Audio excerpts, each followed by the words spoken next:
Hallo alle zusammen von 59 Gaming, ich bin Toonrami, and you're watching Getting Toon Know.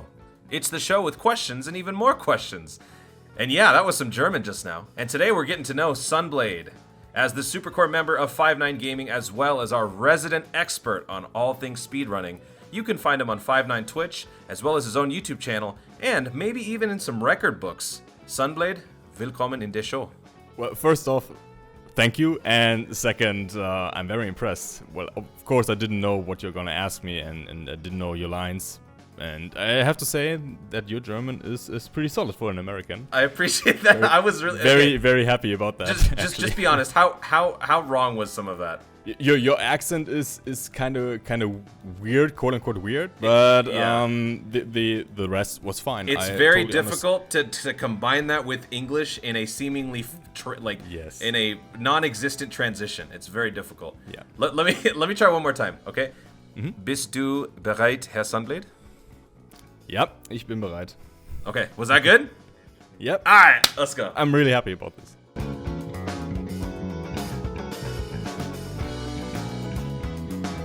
The experience of playing a game has drastically changed over the generations, from a simple endeavor as piling up shapes or sweeping mines. Now, people are basically jumbling up code or just blazing through a game. As games have become more and more complex, what is the mindset that goes into determining what game is suitable for speedrunning and what game is meant to enjoy leisurely? Wow, that's great question to kick off the interview here. I like that. So, yeah, there are some games that are not suited for a speedrun, but that doesn't mean that people do not actually speedrun this. My first pick would probably be the Phoenix Wright series. That is a game, or well, a series that relies very, very little on skill. You would just hold down the skip dialogue button and yeah, maybe have to correct a choice, but that's it. Then you have like the Guitar or Rock Band series. That's basically an auto-scroller, so yeah, you cannot influence the speed of the game pretty much. Yeah, you have those Telltale games, yeah, not very, very good. Another great example for a bad speedrunning game for me personally is the Mario Party series, because it's so RNG heavy, but yeah, you like Mario Party, right? Oh yeah, totally. I love it. Yeah. Of course, you know games like, did you play House of the Dead, actually? That's a rail shooter. No. You said House of the Dead? Okay. You know I'm scared of everything, right? Ah, yeah, right. I don't do that stuff. But it's basically a rail shooter. You have no control over the speed of the game. Like it's an arcade shooter. Like if you go to your local arcade in America, you will pick up a gun and shoot some zombies, and there's no speed to it. Of course, you can kill the enemies as soon as you can, but it's not a good game to speedrun it. So there are like on-rail shooters like Lilith Wars or Star Fox 64. I think you played that. People actually speedrun that, of course, because you can boost through the level. But on games like House of the Dead, those rail shooters, you cannot do that. So that's like one game you cannot speedrun, or one genre of many you can speedrun. Is that something that you then would enjoy playing because you know there is a hard cap on what you could do in terms of, you know, time attack? Or is that still something that your competitive nature still tries to pursue? Like, I will find a way to speedrun a rail shooter. Well, there's two sides to Sunblade, I guess. The one side is the hardcore competitive bastard who tries to be on top, and the second one is like my name is Robert, like who's trying to play the games casually. Like yesterday, I finally finished Doom Eternal, and I didn't try to do it as fast as possible. Like I just was here on my couch and played the game casually and didn't try to be competitive at all, because sometimes it's stressful, but I get what you mean. For me, I had this problem for a while. I had to break it, and I'm thankfully now able to say that I don't do this anymore, but I had this very completionist-oriented mindset, where if I played a game, I had to thoroughly finish it. Every inch of that game had to be finished. So it extended to a point where it was actually a problem for me. When I played Xbox 360 games, there were these things called achievements. I had to completely 100% a game for those achievements. If I didn't, it actually got to the point where I would avoid certain games because I knew that would have a blemish on my record. Was that ever a thing with you where you saw a certain game and you knew, okay, you know what, I'm going to avoid this one because I don't know if I can speedrun this as well as I should. I'm going to stay away. No, that actually not, but the example you brought up, that happens to me too. Like, I can relate. For example, there are some games that I really like. Dead Space series, of course, you didn't play Dead Space. Of course not. Horror game.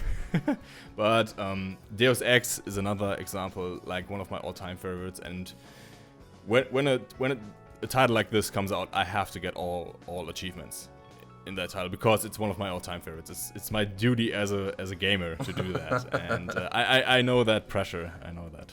Yeah. It's unfortunate. Are you able to distinguish those two sides of you, or is that still something that plagues you to this day? No, I was able to get rid of that over the years. Now I'm 31 years old, but when I was younger, when I had time to actually play games for quite a while, like I did try to get like 100% in those games, but now like it took me almost a year to finish Doom Eternal because I didn't have any time, and yeah, I'm more relaxed about that now. But when I enter a tournament, or well, you of course remember the International Tournament of Power, it's something else because the purpose of a tournament is to find out who's the best, and yeah, of course I have to be competitive, so I tried almost everything to win for my team. So yeah, it's a bit different for the competitive stuff. Would you say Bison is the perfect embodiment of all things competitive Sunblade? Fierce, interesting. Intimidating. I never thought about that. That's a very interesting question. I don't know. I actually have to think about it more. But maybe he's very ambitious. Bison is very ambitious. He's very arrogant, though. I don't think that I'm as arrogant as him. You don't think after setting a record, you wouldn't have that sort of bravado of yourself? No?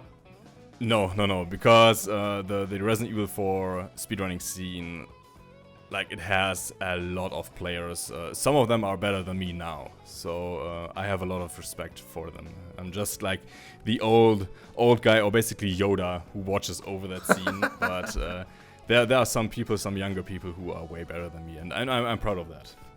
Wow, didn't expect that from you, Bison. Okay.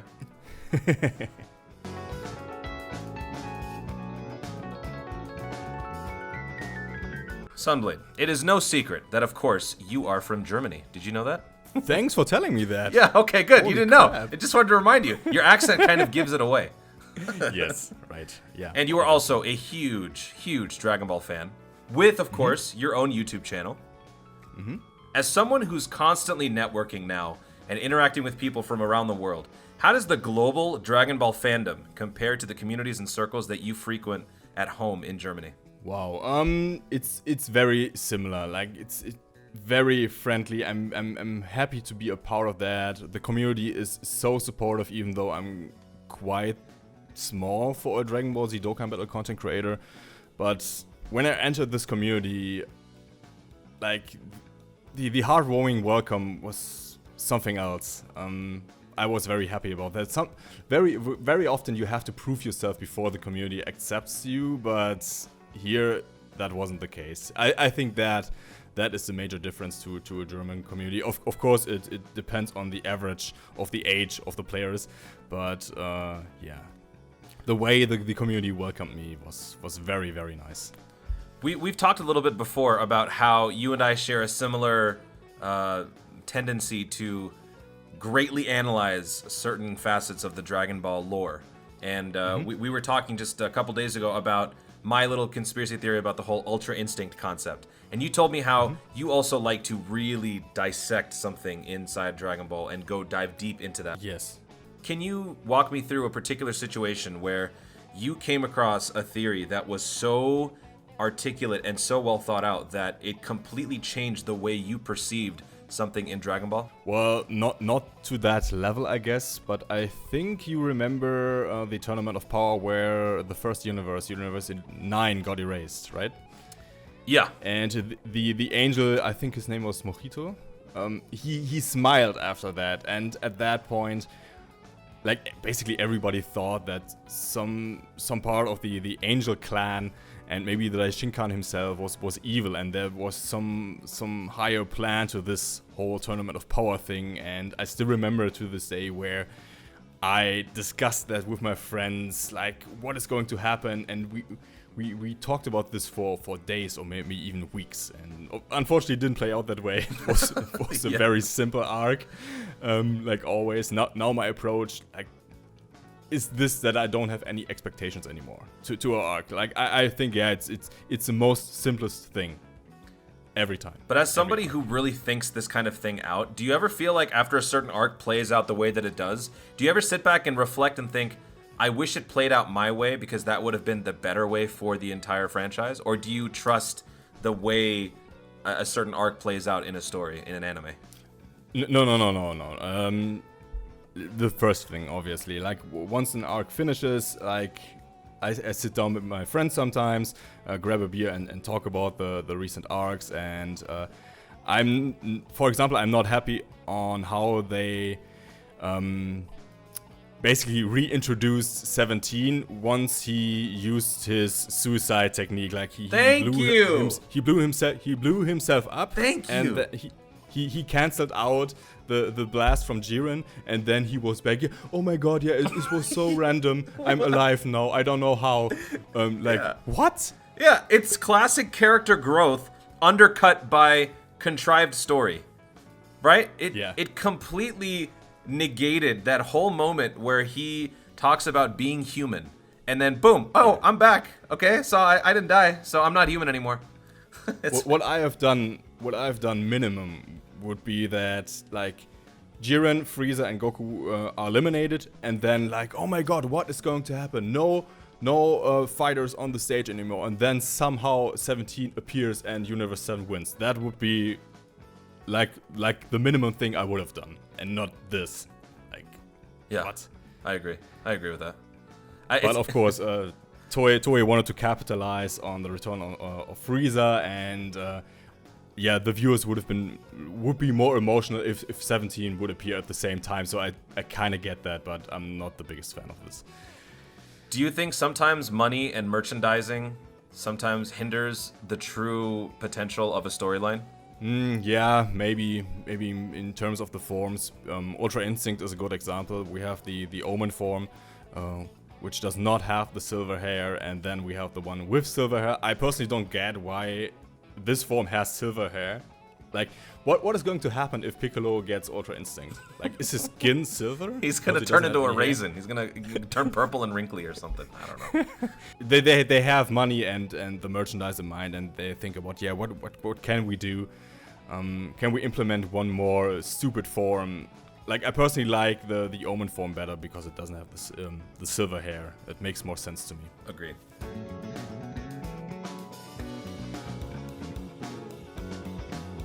Let's rewind the clock a little bit to August 20th of 2013 in Cologne, Germany. Something happened that day, didn't it? Something happened. I had to think about this for a second, but I think you're talking about my Guinness World Records. Yeah. Can you walk me through that whole experience of taking that next step from something that you were so passionate about as a hobby in your bedroom, playing games, to then having to step onto the global stage and do something as seemingly intimidating as setting a record on the very thing that you've been doing all the time on a day-to-day basis? Yeah, first off, it was a big honor to do this. I worked together with Mad Cats, and I am very close with a former employee of that company. And yeah, Mad Cats at the time was very popular in the fighting game community, and yeah, I'm a huge fan of the Street Fighter series. I played Street Fighter 4 competitively. Of course, Bison was and is my main character.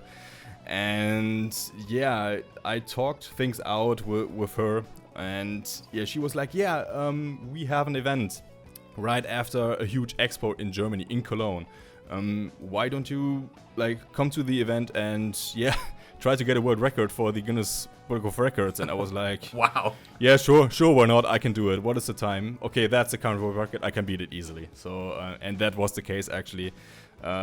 I wasn't even trying. Like, the time that I got isn't that good anymore. I could beat that time that I got, like, first try right now. Because the game changed heavily.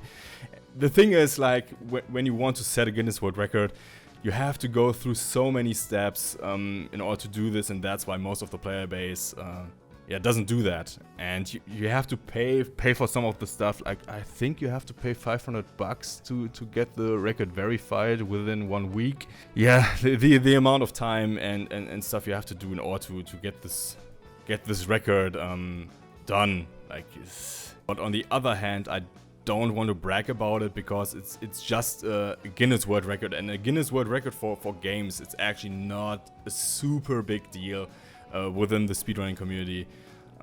So yeah, never brag about it. Because records are always meant to be broken. Yeah, and not a huge amount of players like try to get a Guinness World Record. Right. So more often than not, like if you, for example, you want to get a world record in, we talked about Dead Space earlier, like for the Dead Space campaign, and you will find yourself in a position where there is no world record at all for that category. So Guinness is like, yeah, okay, just go ahead and set a world record, and most likely that one is bad, like 5 hours, and then an experienced player is coming around who's taking a look at this like, how did he take 5 hours? And of course he's getting the world record easily, and that was the case for me. But I don't want to downplay myself either. At that time I was the best Resident Evil 4 speedrunner around, so yeah. I feel like the best part of this is the fact that you said that you could have beat it no problem because you played the game so much, you loved it so much. But what's funny is that I felt the same way about Mega Man X. Mega Man X was the game that I felt I could speedrun at a certain point. I never cared to do it, but I played it so much that I felt like I could. And then I started to look into what goes into speedrunning. And then I learned these little intricacies about the speedrunning community where people will literally play different versions of the game in different languages because you save half a second because the text is shorter, or the frame rate is a little bit faster on this processor as opposed to this one. Did you ever have to go that far in as far as like meticulously preparing for a speedrun endeavor, or was it always very casual with you where you just played the way you wanted to play, and if you did it, you did it, but if you didn't, you didn't. You did it, you did it, but if you didn't, you didn't. You did it, you did it, but if you didn't, you didn't. For Resident Evil 4, of course, I had to do way more than just playing casually.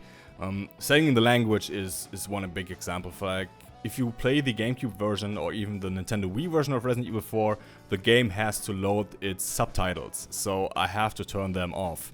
So I have to play on English every time. If I play in German, there will always be subtitles. So that's one thing. And yeah, there are certain glitches in the game, and the execution of those glitches can take time.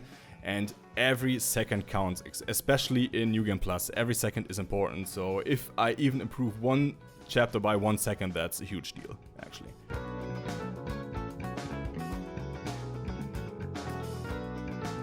So as one of the head honchos of 5-9 Gaming, how has your experience been with helping grow a company founded in the very thing that you've demonstrated immense passion for since Frame 1? And how hard is it for you to think slower for a change? Because this is a business. This isn't a game you can just speed run through. Yeah, of course. Well, I have quite a huge of history in terms of managing things. First off, I absolutely appreciate the trust from the other Supercore members, because at first I wasn't a Supercore member at all. I was just a regular core member, and I entered the community in June 2020.